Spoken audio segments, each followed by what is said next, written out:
What's up guys, and welcome back to my channel. In today's video we're going to be talking about Pikmin 1 and 2 and how these games are way more important than some people realize, and how they could influence Nintendo's future. So yeah, let's just get right into it. Now, since we got the recent Nintendo Direct, Nintendo surprised us once again, because this isn't the first time they've done it, where they just shadow drop remasters of old games coming to Switch.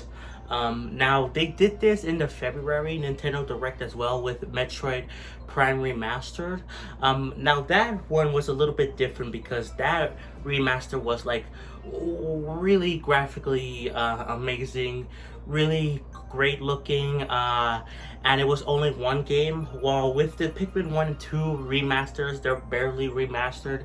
They look a little bit better, the cutscenes look a little bit better, but overall they're mostly the same games from like the Wii, but they have improved a little bit. Plus there were more of them. There's two of them, for both $50 or $30 each, you know. But still, this proves that Nintendo is very interested in starting to do these shadow drops and dropping these games, these remasters, basically right away. And that's really exciting because this is great for the future for Nintendo in multiple different ways. First, the big one that I think is why this is big is just because of the fact that more people get to play these great games. Pikmin 1 and 2 makes all of the Pikmin games except Hey Pikmin, but no one cares about that one, all available on one console, and it allows people to get into the series way more easily. Now, I know this is different for everyone, but with me, I always like to know, like, oh, like if a game has like a number in like its name, I want to know, like, do I have to play the other ones to like get into this one? And most of the time they say no, like you could just start off with this one. But for people that like, you know, younger kids or people that are not online that much, they see that number in the title, they're gonna think like, oh, I can't play the other games then because I need to play the other ones. And when they try to find those other games, like if they are interested in the series and they find out that those games are available on different consoles, they might just give up and be like, I don't want to play them anymore. And so that hinders sales. But in the case of like the Pikmin games, all the games are available on the Switch, so they could see, oh, Pikmin 1 is on the Switch. Like Nintendo actually changed the name of the first Pikmin to be Pikmin 1, which is kind of funny. But so they're like, oh, Pikmin 1 is on the Switch, okay, I'll start off that game. And then they're like, oh, okay, that was fun, let me get Pikmin 2, then 3, and then 4, you know. So this is really great for just the people like me that are, like, see a number in front of a game and they're like, oh, do I need to play the other ones? And most of the time you're like, oh no, you don't. Now it's more likely that you will play the other ones and you'll be bigger fan of the series. So that's really, really cool. The same thing goes for the Metroid Prime games. We only have Metroid Prime 1 and Metroid Prime 4 is coming out in 2036. I don't know, it's coming out way in the future, but still, that first game is there and it gives people interest in the Metroid Prime series. And I'm sure we're gonna get Metroid Prime 2 or 3, maybe not to the same degree of remastered as the first one, but I'm sure we're gonna still see those games, maybe even in the September Direct. I don't know, but I think we will see it. And it would just build up way more hype for the series, you know? But like, another great thing about these games is just the fact that it gives people more interest in potential sequels, you know? I kind of talked about this a little bit with the Pikmin 4, but because of these shadow drops of Pikmin 1 and 2, people are more interested in Pikmin 4, you know?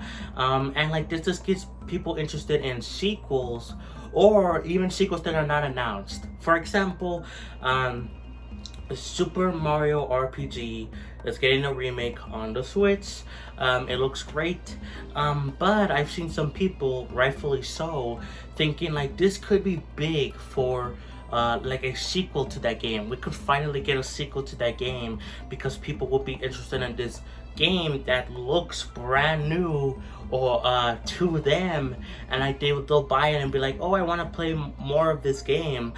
Can we get another sequel or something? And so that just creates interest for sequels that don't even exist yet, you know, like that's just so exciting. Now these games aren't the only ones that Nintendo has been remastering. They actually have been remastering a few games for like the past few years on the Switch. I mean, can we talk about the Xenoblade games? Yes, I'm a big Xenoblade fan, so anytime I get a chance to talk about Xenoblade, then of course I will. But they made Xenoblade 1 available on the Switch with a new epilogue, and they just made it so that everyone can play all the Xenoblade games, or almost all, not Xenoblade X, but you know, that's not connected to the main story of Xenoblade. But this allows people to like, oh, do I need to play Xenoblade 1 before Xenoblade 2, or can I just jump into Xenoblade 3 but without the other ones? Well, now people can just jump into those first games and be like, oh, I want to play more of the Xenoblade games. I want to play Xenoblade 2, 3, you know. So Nintendo has been doing this remaster thing for quite a while. I mean, they brought over, of course, we know they brought over lots of Wii U games to Switch, but even though it is kind of annoying for like a previous Wii U owner, aka me, it is still great for people that never got to experience those games and to see them basically for new games, and it will get more attention on those series where there's the potential for even sequels to those games. Nintendo doing those remasters in the recent Nintendo Direct wasn't the only thing. They also talked about Dark Moon remaster coming to Switch, and it looks good. Doesn't look as great as Luigi's Mansion 3, but you have to realize that Luigi's Mansion 3 didn't look amazing when it got first revealed. So I'm sure the Dark Moon remaster will look way better than it does right now. But still, that proves that Nintendo is like willing to give these games a second chance. It was especially weird because sometimes it feels like Nintendo doesn't want to re-release games because there's a multiple reasons. Some is just because the fact that Nintendo has very unique hardware. Like, they make games like, they make consoles like the Wii, which require motion controls. They make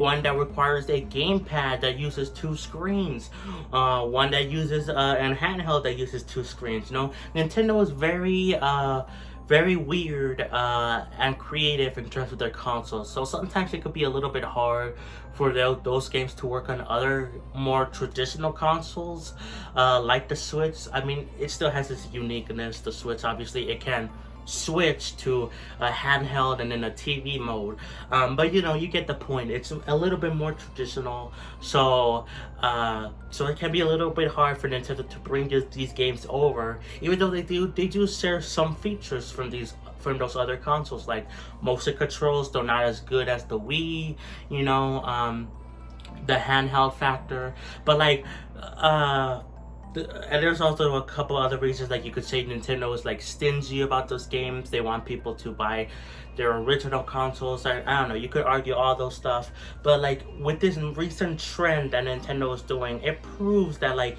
Nintendo is way more interested in remasters and bringing over older games for the Switch.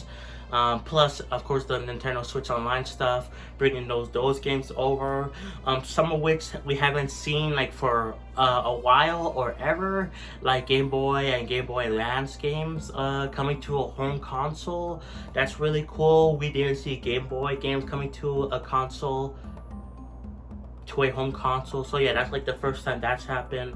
But so yeah, it just make these games way more available to people and more potential for like sequels for these games, you know.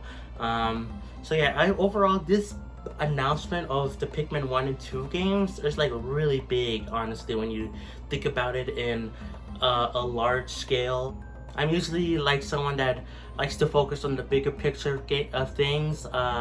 Like you could say, oh, this is just neat. Pikmin 1 and 2 are on Switch, you know, just like Metroid Prime 1, you know, that's cool. But I like looking things at a bigger picture, and like this makes me really excited for the future for Nintendo, because again, we could get other remasters for games, like more 3DS games. I mean, people have been wanting Tomodachi Life for like a while. I want Xenoblade X, you know, like there's like lots of games that could be brought over to give these series brand new chances and potential for new sequels. I mean, imagine people love seeing the remaster of Xenoblade X that comes out in 2 years. I don't know, I'm just guessing. And then they're like, oh, I want a sequel. And then Monolith Soft is like, okay, we'll make a sequel to this game, Xenoblade X2, you know? Like, that's just gonna be so amazing for fans of those games, myself included, because I'm a big Xenoblade fan. But yeah, this is just big for Nintendo, and I hope you guys realize that too after this video. So anyways, guys, that's gonna be it. Hope you enjoyed.